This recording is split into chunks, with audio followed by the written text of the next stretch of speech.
Government agencies have at times strongly resisted declassification of these types of files.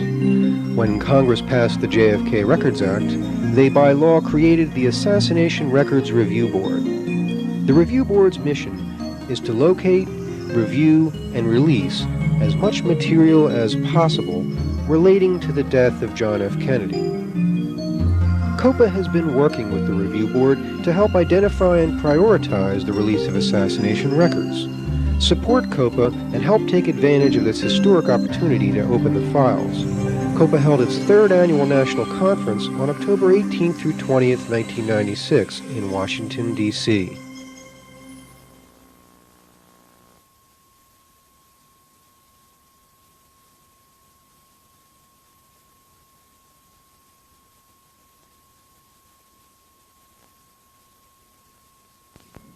Presentation both in the depth of what it's going to give you and in the fact that it will allow you, for the most part, to draw your own conclusions.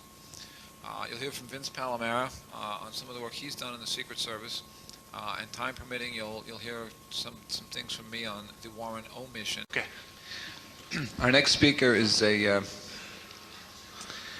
young researcher who's been involved in a case for a number of years and who has certainly done the right thing and said, basically there's one area I want to look into, and I want to look into it as intensively as I can, and believe me when I tell you, he has done so. In studying the not-so-secret service, Vince Palamara has done an incredible job of bringing some things to light. He was in the post-COPA review of last year when people filled out the little forms and said, what did you like, what were the high points. Vince Palamara's presentation was literally at the top of the scale for what happened last year, and we're very honored to have him back with us this year. So please welcome and give your full attention to Vince Palamara as we continue Conspiracy in the Round. Thank you. Back in 1988, I took an intense interest in the assassination.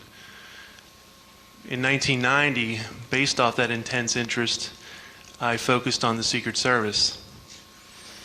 There was many things that the Secret Service did and did not do that struck me at the time. But this was before I had done any primary research, had spoken to any of the former agents. At the time, frankly, I just didn't have the courage to call any of them or make any kind of contact. But just through the years, I just saw more and more things that led me to question. And originally, I saw everything in black and white. Everything was sinister. I think we all start out that way. We don't see shades of gray a lot of times. Everything's, cuts one way or another. So to make a long story short, when I started to contact these gentlemen, slowly but surely, I expected them to, for lack of a better phrase, debunk some of my early theories, speculations, whatnot. Surprisingly, not only did they corroborate many of them, they added many more layers of questions. I'm here today in 1996 to tell you that I really don't have a straight black and white answer for you. While I do not think that the Secret Service was sinisterly involved in a conspiracy, I have a hard time, a very hard time, after what I've uncovered in all the primary documentation and contacts I've made, sweeping everything I've found away as innocent, albeit gross negligence. And like I said in my abstract, it's a prelude to disaster. The presidential protective measures used and ignored by the Secret Service up to and including November 22nd, 1963, a visual investigation. I'd like to thank, he's obviously not here, Jim Cedrone from the JFK Library, provided me with many films and the Cecil Stoughton photographs, some of which are going to appear in this video.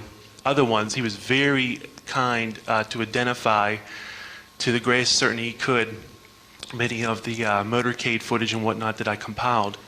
Like I'm sure a couple of you in this room, I have a pretty extensive video library, to put it mildly, and I went through and I compiled as many motorcades as I could during the Kennedy years. Very hard to find.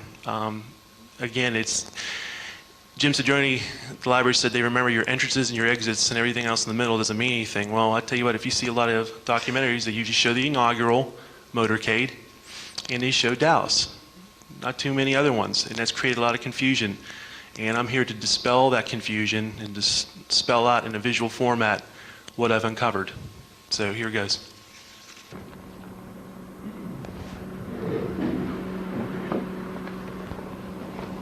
Okay, this is Bogota, Colombia. 2 agents, Bob Lilly and Roy Kellerman, on the back of the presidential limousine. There's the full bubble top. Excellent motorcycle formation, close fallout car. Sam Kenny was driving that fallout car. He was maintaining the normal distance. Bright, sunny day. Bob Lilly told me that many times the bubble top was on either partial or full in this configuration. Mexico City, summer 1962. There's an agent right there, walking on Kennedy's side, motorcycle next to Kennedy, close follow-up car. I really didn't want to jump ahead to anything that happens in Dallas, but I will tell you, supposedly, President Kennedy did not want motorcycles next to him.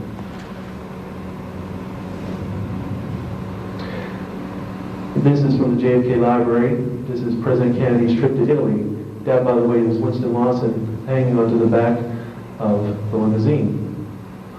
What's the problem? Well, according to a report after the fact, President Kennedy was dead, it alleged that President Kennedy did not want agents riding on the rear of the presidential limousine in Italy, and none were on there. And this has turned out to be false. Soon we will be coming up to, this was edited because this was just a government services film, and the motorcade is actually just a supplement to the rest of footage of that trip. Motorcycle formation is excellent and normal. He normally had anywhere between 12 to 18 motorcycles, usually anywhere between at least 5 to 9 on each side. Very close follow-up car. And if you'll notice, the press was in front of the limousine and behind the limousine. Normal standard procedure, clear overpass, another standard procedure. Never should have anyone on the overpasses. This is Germany, June 1963. Again, agents on the rear of the limousine. Good motorcycle formation. Special Agent in charge Gerald Bain, who I spoke to, riding in the front seat of the limousine. And although in this particular motion picture it's hard to see, military aide Ted Clifton is sitting in the front seat. This was standard, almost without exception, whether it was Washington, D.C. or foreign or domestic trip, military aides rode in the front of the limo. This is England, July '63. Full bubble top. President Kennedy allegedly did not want ever. Well, there it is. Again, no rain. Another myth that it was only used for inclement weather. 3 agents I spoke to, Bob Lilly, Sam Kenny, Rufus Youngblood, and another one, Thomas Keller, before the House Select Committee, admitted the bubble top was a deterrent, would shield prospective assassins' view via the sun's glare, possibly deflect a bullet, and many people thought it was bulletproof, so in that respect it was a psychological deterrent, if nothing else.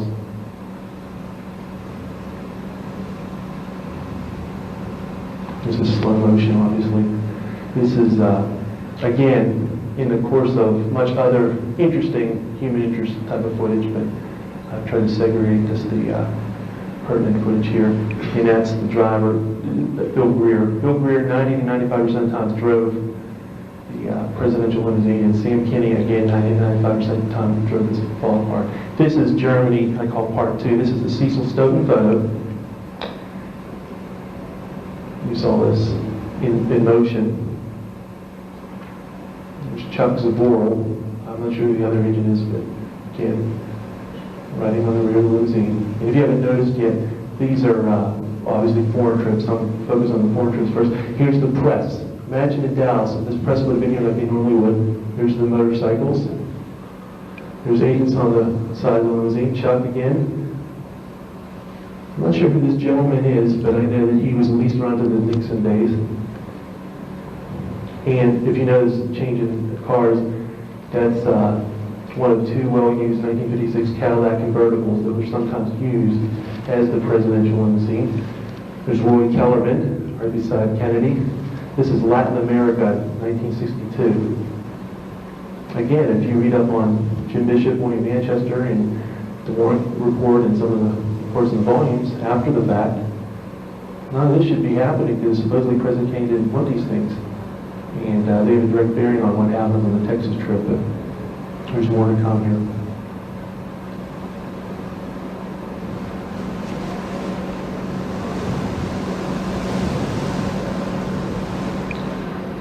Jerry Bain, special agent in charge of the White House detail, did not make the Texas trip. There's Floyd Warren, his number 2 assistant. Protocol, these men always either went with the president by themselves or together. Here's Jerry Bain instructing the president where to exit the vehicle. President Kennedy had an adorable quality. Sometimes he forgot which way to enter and exit the speech site. Here he is in Fort Worth, the morning of the assassination, conferring with Roy Kellerman, Paul Burns, for where to go after he greeted the crowd. Again, it's repeated. There's John Reddy there. Secret Service, he liked the Secret Service and he never interfered with any interaction. Everything he would do is wade into the crowds. He relied on them. Here's to dispel some misconceptions. This is candidate Kennedy. There were no Secret Service protection for candidates back then. He relied on local police and bodyguards. So this has created confusion, perspective confusion by some people maybe. Example 2. Military bases. There was no overt protection of any kind. No bubble top, not even motorcycles. Obviously nobody clinging to the back of the limousine because you had our forces who were on very friendly ground. Examples, plural, number 3. This is Washington, D.C. Again, no real overt protection. The only thing they did was they would use 2 fallout cars. And interesting, over there's the partial bubble there. They just have it on the driver's side this time. This is when King Hassan came to Morocco, summer of '63. I think actually this is around September. And again, what they would do, and to answer a question maybe that I haven't, is, well, okay, why in Washington, D.C. wouldn't they have that kind of overt protection? The reason why was because Washington, D.C. was a security man's dream. They had literally all the buildings checked, employee manifests, manholes sealed and protected. They did not need that. It would be a waste of time. The only thing he did was had 2 fallout cars, a lot of motorcycles before and after, but not on the side. And another customary thing was to have military line the street facing the crowd. Normal thing. Another thing that creates confusion, final example here, the inaugural. People see this and probably think, well, Kennedy didn't want the bubble top or any of this stuff. Look at this. Again, Washington, D.C. And like Jim Cedrone at the JFK Library said, they remember your entrances and exits. That's why 90% of the media request the inaugural and the assassination films. They really don't care about this stuff. This is ancillary at best. Here's El Paso, Texas, June 5th, 1963. The initial planning of the Texas trip. There's Jerry Bain, who was in the front seat. Bill Greer is driving the car. Governor Connolly is sitting in the back seat. Agents rode on the back of the limousine off and on this trip. Jerry Bain obviously did not make the Texas trip. He took his very first vacation. He was in the White House detail since 1941, and other than maybe a day here and there, never took an actual vacation. And he accrued all that federal leave, took it the weekend of the president's murder. The number 2 man did not make it to Dallas. Number 3 man, third stringer was making his first trip on his own. September 25th, Ashland, Wisconsin. There's President Kennedy on this side. Agents walking by the car. Press bus right there. Imagine if in Dallas they would have been in a traditional position. And obviously from the angle, press was in front. That's another thing that's unstated in these films and photographs, is the press was in a traditional position in front. We wouldn't need an Abraham Zapruder. We would have many multiple angles of professional film. The segment's repeated here. Okay, this backtracks a little bit in the sequence. This is obviously John Glenn, February '62. This is basically just to show, there was a couple different cars. Everybody thinks of the SX100 limousine, well, there were several versions of it. Here's the motorcycle policemen doing their job, right there, intercepting the crowd right beside the car. This was basically just included to show what the motorcycle people did besides riding on the car. They were also to intercept, well-meaning well-wishers. Too close. Billings, Montana, September 63, from the Kennedy Library. Agents ride on the back of the car. It's a military aid, standard stuff. He either rode with Kennedy in the jump seats or in the front seat.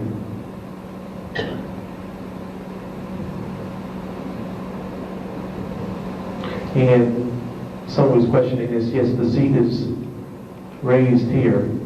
That was at the president's discretion. There's JFK, there's military, I'm not sure who this is, but there it's raised there. And this car, let's note the speed of the car, in terms of proximity, they usually flew at least 30 miles an hour at the least, but usually upwards of 50, and when that trip to Bogota, Colombia showed, they were going upwards of 70, 80 miles an hour with these men riding on the back of the car. There's a clip of it in real time. Again, these are from general services, government services, films. So you got to keep in mind this motorcade footage was not the primary focus. Again, military aid, Clifton or McHugh. There's Greer, there's Gerald Bain, who normally sat in this position. Someone with the jump seats. Again, this is just to show what was standard procedure. We're getting closer to the Texas trip here. This is still Billings, Montana. There's Roy Kellerman.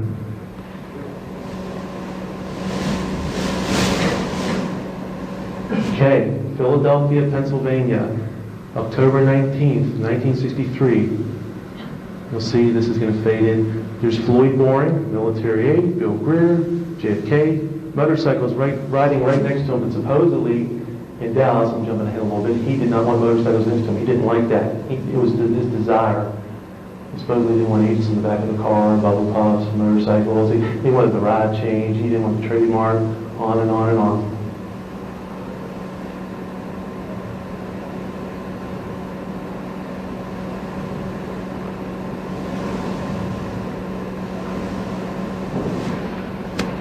Jim Cedrone was amazing with this clip. This is 3 weeks before Dallas. Jerry Bain, and here's President Kennedy getting into a bubble top car. But remember now, doing your reading, he supposedly didn't want bubble pops. 3 weeks before Dallas, he didn't mind getting into a car with a bubble pop.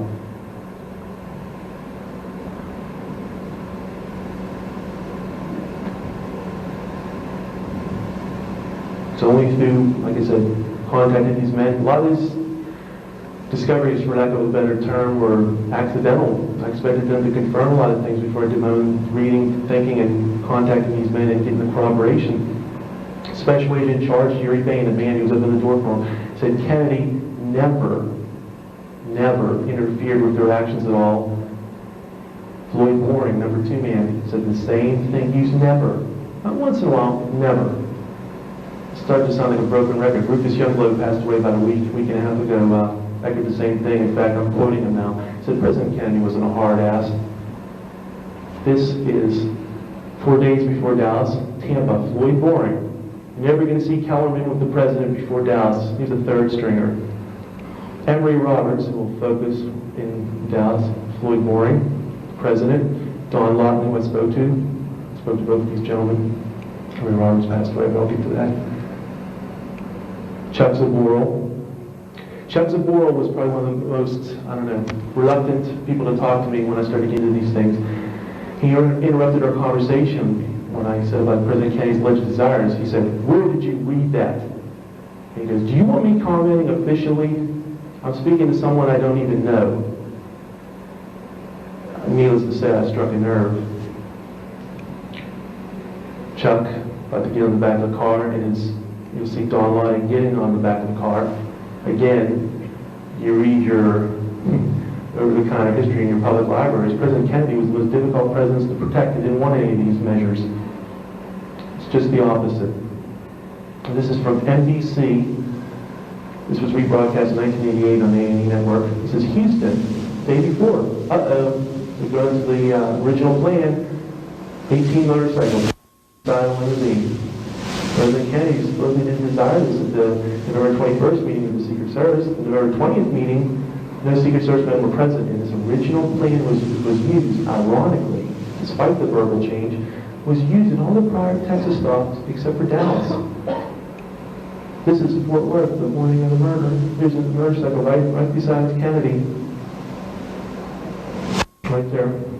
And you even see an agent running by briefly, I think. It's that kind of stuff. Even the House Select Committee said that this was uniquely insecure what the Secret Service did. And this you might remember from last year. So the Love Field WFA footage. Secret Service, again, I'm not out to denigrate them totally. They did a great job here. This is, again, modern day stuff. Roy Kellerman, first major trip on his own, without Banger born. Imagine going to the Super Bowl to make an analogy and get your third stringer who never really had any experience in there. This is basically what this is. Dallas was a hot city. They went by cold, warm, and hot in their ratings of cities. Dallas, long before General Walker or anything, was a hot city. PRS found no threats despite 3 checks in Dallas. Rabid right-wing country, nut country. He found nobody who wished ill the president. Again, this is from last year, Henry Rivka. And new reports, the AARP, we have to thank, the shift reports for the month of November. He rode in the San Antonio and Houston and Fort Worth follow cars. He was not the driver. He was a protected agent. The new Sturgis film shows him jumping out of the follow car as well. First agent on, again, not the driver. Uh-oh, here comes Emory Roberts to rise in his seat. And they have him stop what he's doing. Now this is actually on the footage here. You can see his hand gestures back. I've slowed this down, obviously. You can find this in David Wolper's presentation.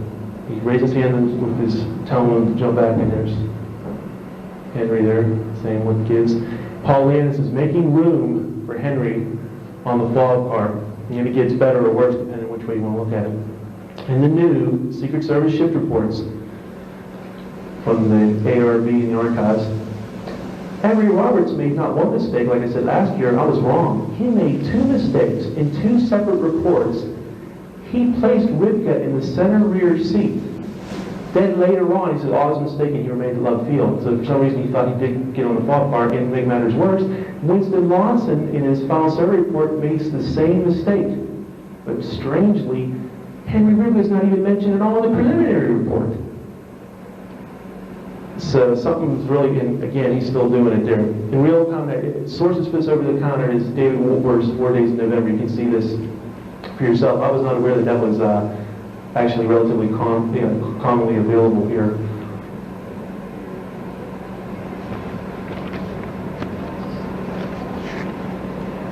Okay, again, this was, if I had to summarize foreign trips, agents on or near the rear of limousine by John F. Kennedy, motorcycles, the quantity and quality of formation by JFK side, military aid, special agent Charge Bain and Boring on trips. Press was in front or near the limo, bus was near the limo to the rear, bubble top partial or full, not always used but a common thing. Speed of the car is crucial in proximity. Clear overpasses. In fact, in Stoughton's book, page 160 from 1973, Jackie had said after the Italy trip that she wanted Stoughton to stay in the fog car to take pictures from now on. He did up to November 21st. November 22nd, Dave Powers took his place and Stoughton was far in the back of the motorcade. I wrote to the gentleman and he would not answer my question of who or why he was placed in the back, near out of sight of Dallas. Like I said last year, here's spectators on this side of the street. Emory Roberts tried to make the excuse of why General Reddy didn't do his job, but there was no spectators on that side of the street. That's why they didn't have to protect Kennedy. So it's either his fault or there was no spectators or the weather. I'm sure we can all think of some more excuses, but it doesn't wash anymore. Roy Kellerman said no obstacle would stand in his way during his poignant Warren Commission testimony, but he sees the president hit. In fact, they all do. And rather than doing anything, even in vain, he turns back to Bill Greer and says, get out of line, we've been hit. Phil Greer's already looked back. This is the second look back. Disobeys a direct order from his superior. Kennedy is killed. 5 different agents take responsibility for radioing to Lawson in the lead car about getting to Parkland Hospital. There's only one channel. 4 of them are lying. Which ones, I don't know. So your guess is as good as mine. During Jesse Curry's LBJ Library oral history, he said that there was no radio communication between the limousine and the lead car, and Lawson's portable radio, quote, was not working too well at the time. Again, with all due respect to the incredible amount of work that's been done by authors and researchers, and they've done work long before I was even, around in this case, I think it gets down to basics here. Secret Service did their job. We wouldn't be here. And all the endless excuses and scenarios we can conjure up, why did they blame Kennedy after the fact? In reports, why did William Manchester allege that Floyd Boring heard President Kennedy said, quote, "Get those ugly charlatans off the back of the car"? Floyd Boring tells me he never spoke to Manchester. You see Manchester's notes, and it's true, he was never interviewed. Where did he get the quote? Henry Roberts was interviewed twice by Manchester. That's a possible source.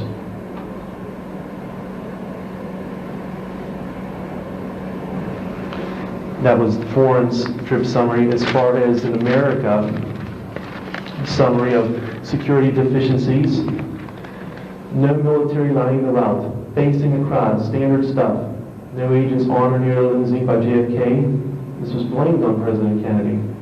There was only 4 motorcycles not even flanking the limousine, no military riding in the limo, McHugh or Clifton. McHugh even said this was unusual in 1976. No bubble top, partial or full. Okay, we can say he didn't always have a bubble top, but he blamed it on Kennedy. Sam Kennedy told me it's in his Warren Commission volume report, volume 18, he was solely responsible for the removal. Well, I had to blame it on Kennedy. There's Henry Ribby getting out of the fog car at Carswell Air Force Base. So he was a protective agent.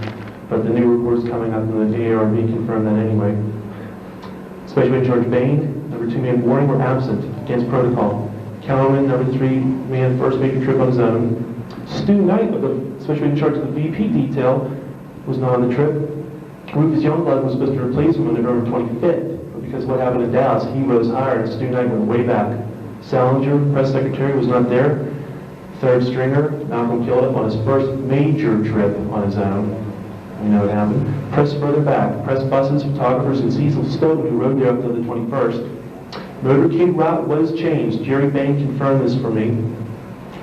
He said the House Select Committee asked him in executive session why the motorcade route was changed. He said it was. It's a contrast. Secret Service, despite criticisms, did their job this day.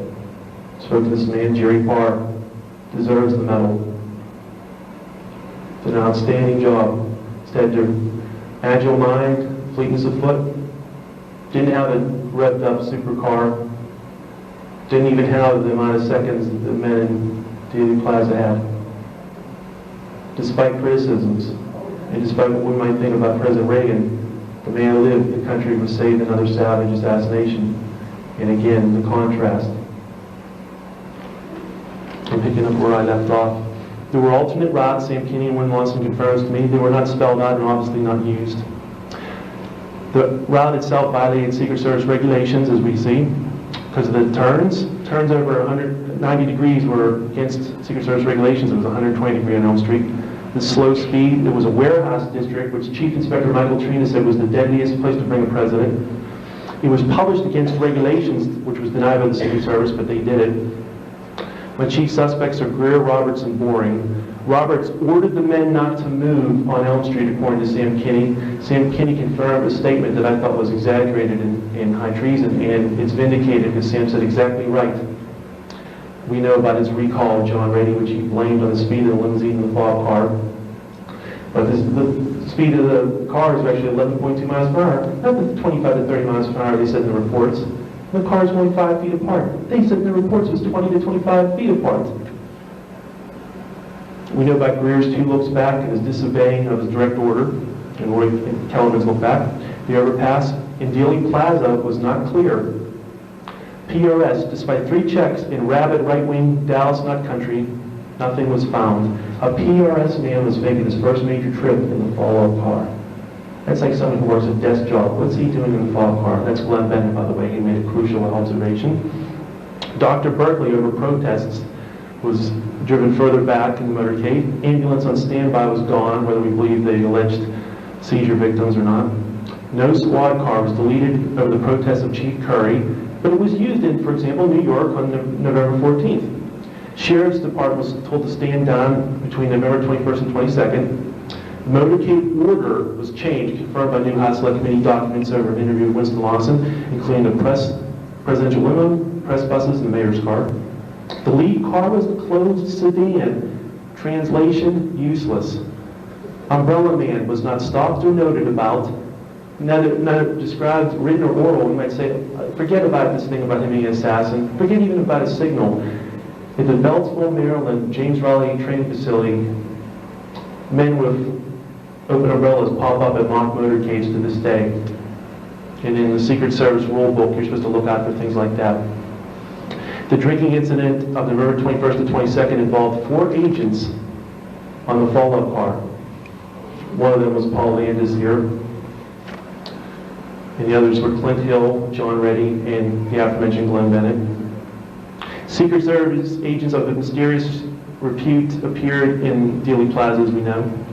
And the bottom line on all of this is JFK and LBJ were in the same city, same motorcade, and slow-moving open vehicles in close proximity to each other. Again, this was blamed on John F. Kennedy, and I can tell you right now, I spoke to about 20 to 25 agents, and they debunked it. Kennedy had nothing to do with this. And we're here today because of their actions and their inactions. Thank you.